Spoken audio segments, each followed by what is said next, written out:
Há alguns dias, almoçando no centro da cidade, eu ouvi uma conversa de duas pessoas que estavam numa mesa ao lado, onde uma dizia que tinha uma relação com um homem há coisa de 7 anos, mas que ela era a terceira pessoa da relação, porque ele era um homem casado. Ele era casado, tinha a vida dele com a esposa dele, com filhos, e também mantinha uma relação com ela há cerca de 7 anos, e por isso ela se denominava a terceira pessoa da relação.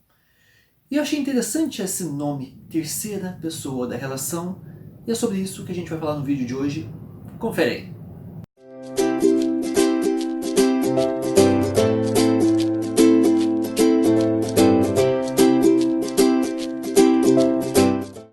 Se nós pensarmos nas relações tradicionais, monogâmicas, ortodoxas, né, onde tem lá duas pessoas na relação que se casam ou se unem para viver felizes para sempre até que a morte os separe, é uma relação de duas pessoas, né? Tá? Que há outros formatos de relacionamento, mas vamos fazer esse recorte numa relação de duas pessoas, onde a princípio há fidelidade e monogamia. E aí, pegando o exemplo das duas mulheres que estavam conversando no almoço, onde uma dizia que tinha uma relação há 7 anos, mas ela era a terceira pessoa da relação, e que eles eram muito felizes, que ela gostava muito, eles se amavam muito, mas que não, ela não queria que ele se separasse da esposa, a esposa não sabia deste caso do marido, e que estava todo mundo feliz assim. Ela estava feliz há 7 anos, incrivelmente feliz, vivia as coisas do jeito que ela queria, ela tinha as coisas dela, não tinha toda a parte, nas palavras dela, de encheção de saco de um marido, mas tinha todas as coisas boas de um marido ou de um namorado. O homem estava feliz com seu casamento e com sua amante, vamos chamar assim, e a mulher, sem saber de nada, devia estar feliz com o casamento, ou sei lá, a gente não sabe a versão dela. Mas eu gostei do termo a terceira pessoa da relação, porque se a relação é feita de duas pessoas, fazendo esse recorte, a terceira pessoa é alguém de fora, certo? Então, pensando naqueles conjuntos, quando a gente é criança aprendendo lá na matemática, o relacionamento é um conjunto de duas unidades. A terceira unidade fica fora daquele conjunto, a terceiro elemento da relação que está do lado de fora, não faz parte daquele contexto. Só que se a gente para e ouve que há 7 anos aquela mulher está naquela relação e estão felizes, ela narrava as coisas que eles faziam, de viagens, etc., eu fico me perguntando quem de fato é a terceira pessoa da relação? Será que a terceira pessoa da relação não é a esposa? Né? Porque em nome de casamentos, em nome de aparências sociais, em nome de tradição, quantos e quantos casais não permanecem juntos com medo do que as pessoas iriam dizer se elas se separassem? Sei lá, né, por que as pessoas pensariam hoje em dia, porque isso vem se acabando. Né? Mas veja, o cara se dispõe a ficar 7 anos com alguém, e pelo que ela narrava, como se fossem namoradinhos, vivendo uma série de coisas.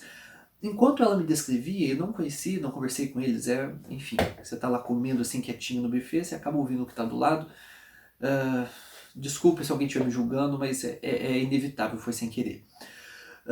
A questão é, ela narrava uma relação muito gostosa, muito saudável, muito feliz, de modo que eu não penso que ela seja a terceira pessoa da relação.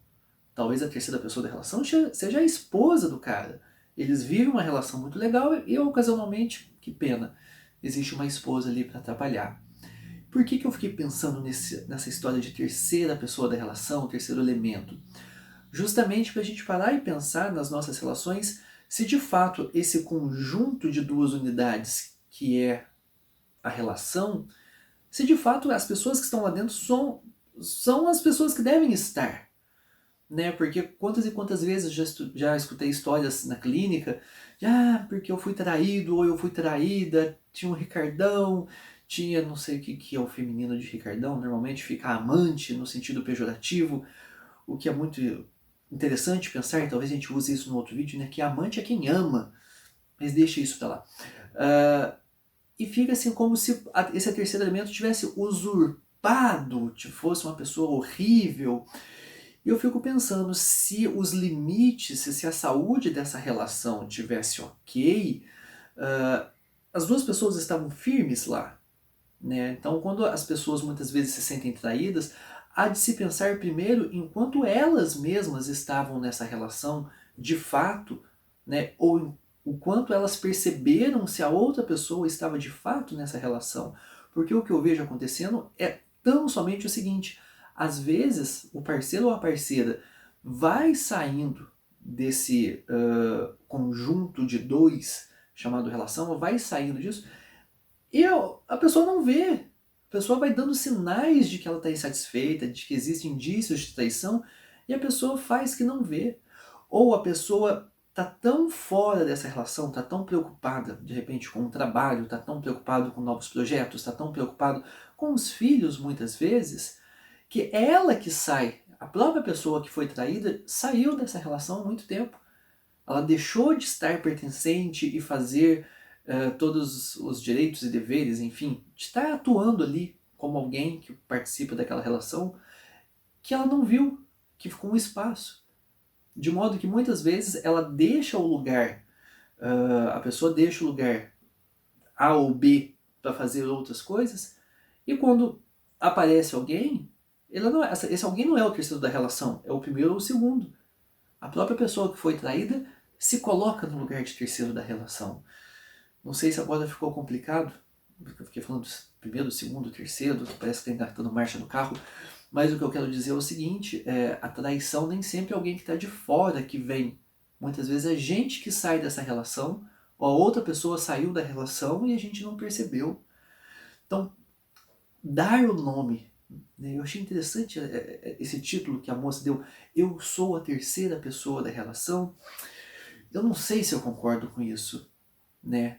A terceira pessoa da relação talvez seria, aqui imaginando, de uma traição pontual, rápida. Não sei se eu concordaria com isso, mas eu estou colocando um talvez. Talvez nesse caso. Mas toda vez que existe um enredamento ali, uma história que começa a ser construída extraconjugal, como é o caso de 7 anos já, eu fico me perguntando quem de fato é a terceira pessoa da relação, né? Muitas vezes a terceira pessoa da relação vai ser atraída, aliás, pode ser atraída, mas ela saiu da relação antes de ser traída, abriu esse espaço. Eu já vi isso acontecendo em casos clínicos, né? A própria pessoa se dedicou demais ao trabalho, se dedicou demais a novos projetos, aos filhos, e ela deixou aquele lugar vazio da relação, onde, ok, o companheiro ou a companheira não soube manejar esse espaço vazio e acabou trazendo alguém, criando uma nova relação, mas então tinha lá uma nova relação e a pessoa se excluiu, ou a pessoa insatisfeita começa a sair dessa relação e o outro não vê. Então, né, o terceiro da relação, eu só consigo imaginar o traído, a pessoa traída, né? E não a amante ou o amante em questão. Porque quando eles compõem essa relação, é uma relação, né? Isso pensando nessa relação amorosa, bonitinha, de namoradinho, porque pegando esse recorte da história do almoço, o homem e a mulher casados ainda tem uma história como pais e mãe, pai e mãe no caso, porque eles têm filhos, uma história XYZ. Eles ainda mantêm relação, vínculos de outras ordens. Mas o vínculo amoroso, o vínculo, como eu disse, de namorados, de eternos apaixonados, aquela coisa que muitos buscam, eu imagino que pelo menos o pessoal que acompanha aqui o Amor no Divã, a gente fica sempre versando sobre esse tema, essa relação ficou entre o cara casado e a mulher que estava almoçando do meu lado. E essa relação é deles, e a esposa em questão é a terceira da relação. Talvez em outros casos ele tenha relação com a esposa, a mulher que estava almoçando do meu lado não seja nem a terceira nem a quarta, porque não diz respeito a ela, criação de filhos, o trabalho que de repente eles têm em comum, e aí é outra história. Enfim, a reflexão hoje foi para pensar nessa história de quando a gente é traído, quem está traindo quem de fato, o quanto que a gente já não permitiu essa traição de alguma maneira, antes da gente vociferar, muitas vezes que eu já vi, onde a outra mulher é isso, o outro cara é isso, como se toda a culpa do mundo estivesse lá fora, sem olhar para as nossas próprias responsabilidades, mesmo enquanto nós somos as pessoas traídas em questão. Tá bom? Semana que vem tem vídeo novo, aguardo vocês lá. Tchau, tchau!